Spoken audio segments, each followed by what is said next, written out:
Hello friends, Radhe Radhe. Welcome back to my YouTube channel. मैं आ गई हूँ आज आप सबकी फेवरेट स्टोरी ये रिश्ता क्या कहलाता है का आज का एपिसोड लेकर। फ्रेंड्स, आज का एपिसोड बहुत इंटरेस्टिंग, बहुत ही धमाकेदार है। वीडियो को एंड तक जरूर देखिएगा। चैनल पर नए हैं, चैनल को सब्सक्राइब कीजिएगा, बेल आइकन को प्रेस करना ना भूलेगा फ्रेंड्स, ताकि ऐसे इंटरेस्टिंग वीडियो मैं आपके बीच में लेके आती हूँ। तो फ्रेंड्स, आज के एपिसोड में आप देखने वाले हैं, अभीरा जैसे ही फोटो देखती है तो वो पहचान जाती है कि ये तो वही ड्राइवर है जिसके लिए मित्तल का केस लड़ रहे थे। और तभी वो वहाँ पर देखती है कि ये वो बच्ची वही होती है और वो औरत भी जिसे उसने खिलौने के शॉप पर देखा होता है। तो वो बोलते हैं कि ये तो उसकी फैमिली, मतलब वो उसकी फैमिली है। वो उस चीज़ को देख करके घबरा जाती है और तभी देखती है कि वो जो ड्राइवर की पत्नी होती है अनीता, उसको देखती है और देख करके वो उसके पीछे भागती है। यहाँ पर देखते हैं कि अरमान के जूस पीने वाला होता है। तभी देखते हैं कि जो फूफा साहब होते हैं वो एक क्लाइंट से मिलाने लगते हैं। अबीरा यहाँ उसका पीछा करते करते जाती है और कुछ बस्ती की तरफ जाती है और तभी देखते हैं कि वहाँ पर कुछ गुंडे होते हैं जो अबीरा का पीछा करते हैं। तभी वो उस औरत के घर में जाकर के घुस जाती है और बोलते हैं कि आप मुझे यहाँ बुलाने के लिए लेके आई थी ना, क्या मकसद है, क्या मकसद है। लेकिन वो सामने से कुछ बोल नहीं रही होती है और वो रोती रहती है। तभी बोलते हैं कि आप क्या करने वाली हैं, आप यहाँ पर बताइए ना मुझे क्या किया। उसके हाथ में जहर की शीशी देखती है तो वो सोचती है कि उसने अरमान के जूस में जहर मिला दिया। तो बोलते हैं कि तुमने अरमान के साथ कुछ किया तो नहीं, तुमने गलत तो नहीं किया। अरमान के मुझे समझ में नहीं आ रहा, अरमान ठीक तो है ना। वो अरमान के पास फ़ोन भी लगाने लगती है। यहाँ पर अरमान फ़ोन नहीं उठाता है तो वो बोलते हैं अरमान प्लीज़ फ़ोन उठाओ। तभी देखते हैं कि वो फिर से बोलते हैं कि तुमने अरमान के साथ क्या किया, क्या किया तुमने कि। और यहाँ पर अरमान फिर से जूस पीने वाला होता है, तब भी उसको कुछ याद आने लगता है। तभी देखते हैं कि वो जूस पीने के लिए फिर से उठाता है और फिर पीने लगता है।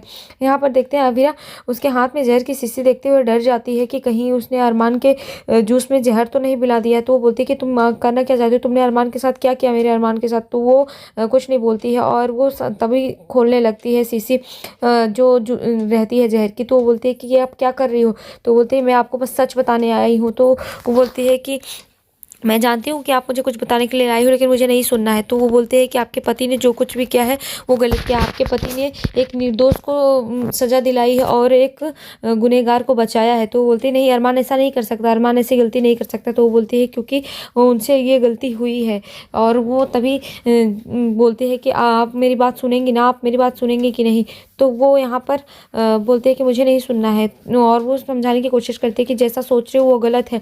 पर अबीरा उसकी बात नहीं सुनती है और वो वहाँ से जाने लगती है। इतने में देखते हैं कि वो जहर का जो शीशी ली के रखे रहते हैं वो वहाँ पर उसको पी लेती है और पी लेती है। तो अबीरा ये देख कर डर जाती है और बोलती है कि ये आपने क्या किया।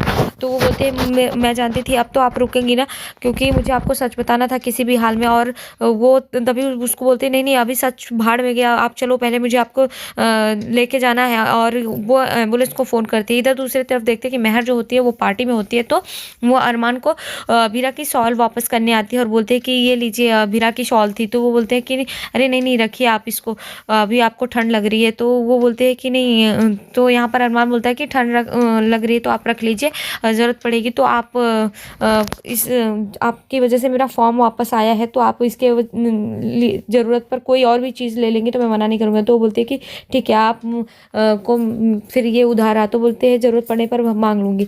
तभी देखते हैं कि वो यहाँ पर जो उसकी वाइफ होती है रजत की, वो अनीता उसे बताती है यहाँ कि मेरे पति को मारने की वजह आप ही थी। तो अबीरा बोलती है कि मैं कैसे। तभी वो बताते हैं कि जिस पार्टी में मेहर को मिलना चाहिए था प्राइज़, उसमें आपको मिला और आपका नाम हुआ, इसकी वजह से उसे गुस्सा आया और उस गुस्से में काबू नहीं कर पाई। उस रात मैं बात कर रही थी रजत से और रजत की मेरी बात हो रही थी। तो वो मेरी बच्ची बानी के बारे में पूछ रहा था और हम वहाँ पर बात ही कर रहे थे। तभी उसने बोला कि वो अवार्ड शो मिलने वाला है और जैसे ही मिलता है वो आती है तब वो आएगा, इसलिए हम लोग बात कर रहे थे। इतने में देखते हैं कि उनके बॉस का कॉल आने लगता है और तभी वो बोलते हैं कि बॉस का कॉल आया है तो वो बात करेंगे। और तभी उसका बॉस जो होता है वो मित्तल का मेहर मित्तल का पापा, वो बताते हैं कि वो अभी गुस्से में निकली है तो उसे लेकर के आना, हो सके तो उसे ड्राइव मत करने देना। और इस तरीके से वो रजत को बताते हैं और रजत बस वही करता है। और यहाँ पर देखते हैं उसका फ़ोन चालू ही रहता है। इतने में देखते हैं कि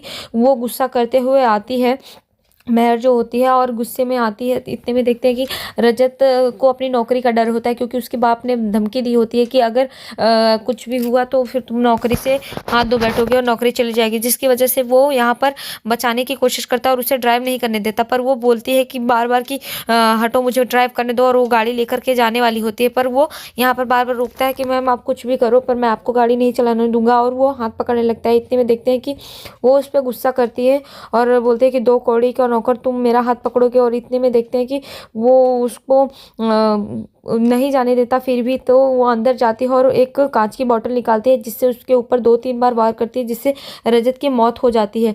ये सब सुन करके अबीरा के होश उड़ जाते हैं। जैसे वो उसकी पत्नी के बारे में ये सब पता करती है, उसकी पत्नी बताती है, तो अबीरा बोलते हैं कि नहीं नहीं, अरमान से ऐसा गलती नहीं हो सकता। पर वो बोलते हैं कि नहीं ऐसा हुआ।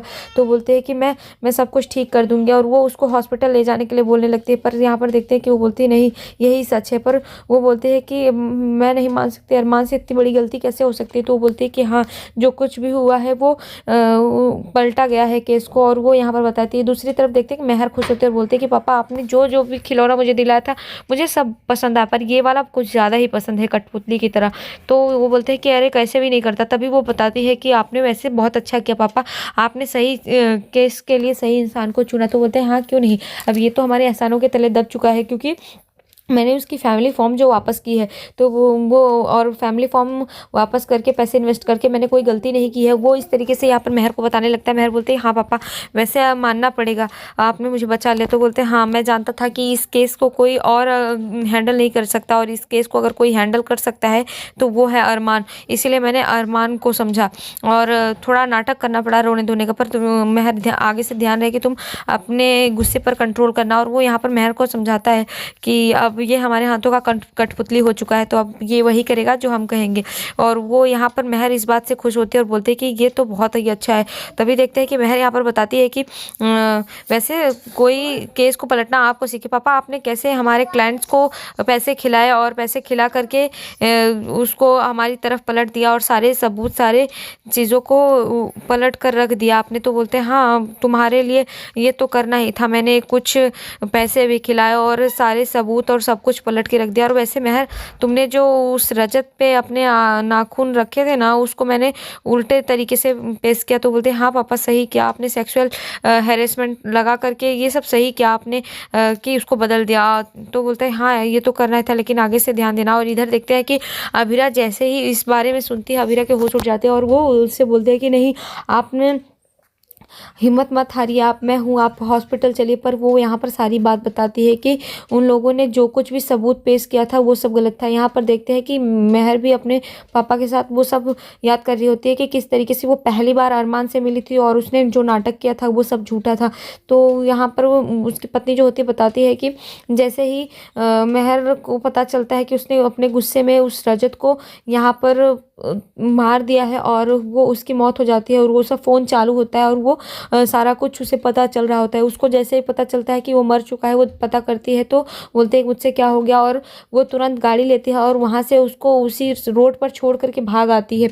तो ये सब जो मेहर होती है वो भी अपने पापा को याद करके बोल रहे होते हैं कि पापा, मैंने जो कुछ भी किया वो आप जानते हैं कि मैंने नहीं किया, पर जो भी हुआ सही हुआ, और वैसे पे भी उस रजत के साथ ऐसा होना ही था, उसने ऐसा किया ही था। तो उसका पापा भी यहाँ पर उस पर सपोर्ट करते हैं, हाँ हाँ बेटा बिल्कुल, तुमने जो किया और सही किया। इस तरीके से वो एक दूसरे के साथ होते हैं। और यहाँ पर देखते हैं कि वो अरमान को अपनी कठपुतली बना के रख देते हैं। तभी देखते हैं कि अबीरा को उसकी वाइफ जो होती है वो बताती है कि जो मेरे पति के साथ हुआ है वो आपके पति के साथ भी हो सकता है, वो लोग बहुत ही बड़े और लोग हैं, मुझे मालूम था। तो वो पूछते हैं कि आप गवाही देने के लिए आई थी, तो आपने उस दिन गवाही क्यों नहीं दी कोर्ट में। तो वो यहाँ पर बोलते हैं कि मैं किस तरीके से देती, मुझे मालूम था, मैं बोलने गई ही थी, लेकिन मुझे मेरी बेटी बानी की याद आ गई, जिसे मैं अपनी जान से ज़्यादा प्यार करती हूँ। मैंने सोचा कि अगर मेहर को जेल हो गई तो मेरी बेटी का क्या होगा, और मेरी बेटी को तो वो लोग जान से मार देंगे या कुछ भी कर सकते हैं। इस तरीके से वो बताती है।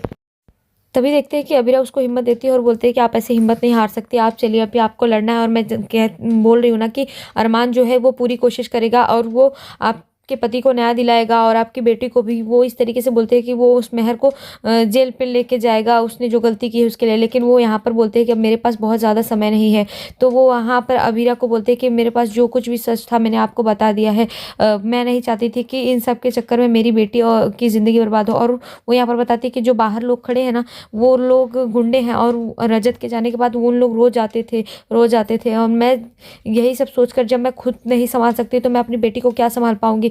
इसलिए वो बोलते हैं कि इसलिए मैंने ऐसा कदम उठाया। और वो यहाँ पर इतना बोलते हुए गिर जाती है। तभी अबीरा उसको संभालते हैं और बोलते हैं कि नहीं उठिए, आप ऐसे हिम्मत नहीं हार सकती हैं, आपको अपनी बेटी के लिए लड़ना है, करना है। तो लेकिन यहाँ पर वो बोलते हैं कि मैं जानती हूँ कि अरमान से जो गलती हुई है वो नहीं बदल सकता, लेकिन सब कुछ ठीक कर देगा। पर वो बोलते हैं कि नहीं, आपके पति ने जो गलती की उसको बदला नहीं जा सकता, लेकिन एक चीज़ है जो बदली जा सकती है, वो है मेरी बेटी की परवरिश। तो यहाँ पर वो बोलते हैं कि क्या हुआ, तो अपनी बेटी की जिम्मेदारी देती है और बोलते हैं कि मैं जानती हूँ कि आप एक अच्छी पत्नी, एक अच्छी वकील और एक नेक इंसान हैं, और इसी नेक दिल के लिए मैंने अपनी बेटी के लिए आपको चुना है। तो वो यहाँ पर उसको बोलते हैं कि मैं जानती हूँ आप मेरी बेटी का ख्याल रखेंगी ना। तो वो इस तरीके से बोलते हैं कि आप मेरी बेटी के लिए भी माँ बनेंगी। और वो बोलते हैं कि आज से मेरी जिगर के टुकड़े, मेरी बानी की जिम्मेदारी आपकी है। इतने में देखते हैं कि अबीरा बोलते हैं कि नहीं नहीं, आप ऐसा नहीं कर सकती हैं, आप हिम्मत रखिए, आपको लड़ना होगा अपनी बेटी के लिए, अपने पति के लिए, न्याय के लिए लड़ना होगा। और कुछ ही देर में एम्बुलेंस आती है। इतने में देखते हैं कि वो यहाँ पर वो उसको हिम्मत देती है, हौसला देती है कि आप ऐसा नहीं कर सकती। पर वो अपनी बेटी वानी के लिए बोलती है कि आप मेरी बेटी को एक अच्छी परवरिश देना, सब कुछ करना, मैं अपनी बेटी की जिम्मेदारी आपको सौंपती हूँ, इस तरीके से बोलती है। लेकिन इतने में एम्बुलेंस के लोग आ जाते हैं, एम्बुलेंस आ जाते हैं और वो लोग उठाते हैं और बोलते हैं कि इनके पास तो बहुत कम टाइम है। तभी वो देखते हैं और यहाँ पर जो अनीता होती है वो हिम्मत हारते हुए बोलती है कि अबीरा मुझसे वादा कीजिए कि आप मेरी बेटी बानी का ख्याल रखेंगी। तो बोलते हैं नहीं नहीं, अभी इन सब का टाइम नहीं, अभी आप हॉस्पिटल चले। पर जैसे उसको पता चलता है कि टाइम कम है तो वो बोलते हैं कि आप बोलिए ना, आप मेरी बेटी बानी की जिम्मेदारी उठाएंगे, उसकी माँ बनेंगी। और तभी अबीरा जो होती है उसकी बात को मान जाती है और उसकी हिम्मत को देखते हुए हाँ बोल देती है। तो यहाँ पर देखते हैं इतने में अनीता जो होती है उसकी हालत जो होती है वो एकदम से ख़राब हो जाती है और वो मर जाती है वहीं पर। तो आज के एपिसोड में इतने फ्रेंड्स, मिलते हैं आपसे नेक्स्ट एपिसोड में, जहाँ पर देखेंगे कि अब अबीरा के सामने एक नई मुसीबत आने वाली है। नेक्स्ट एपिसोड में ऐसा दिखाया जाएगा फ्रेंड। तब वीडियो पसंद आए तो प्लीज़ वीडियो को लाइक कीजिए। तब तक के लिए bye bye, Radhe Radhe, take care.